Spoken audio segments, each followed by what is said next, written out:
ଭାଉଜ ସହ ଜଙ୍ଗଲ ଭିତରେ ଖେଳ କରିଦେଲା ଦିଅର। ଏପଟେ ଖୋଜୁଥିଲେ ଘର ଲୋକ।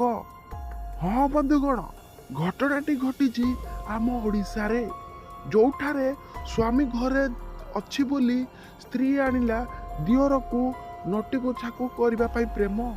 ଏପଟେ ଗୋଛାକୁ ଆସିଲା ପରେ ସବୁ ଲୁଗା ଖୋଲିଦେଲା ଦିଅର ଏବଂ ଲଙ୍ଗଳା କରିକି କରିଦେଲା ଖେଳ।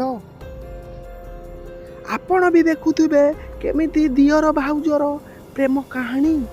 ସଂସାରରେ ବନ୍ଧୁଗଣ ଆଉ କିଛି ଦେଖିବାକୁ ମିଳୁ କି ନ ମିଳୁ, ଏମିତି କୁଚ୍ଛନୀୟ ଜିନିଷ ଦେଖିବାକୁ ମିଳୁଛି, ଯେଉଁଠାରେ ଦିଅର ଭାଉଜ ମକା ଗଛ ମୂଳକୁ ଆସିକି ଖେଳ କରିଦେଲେ।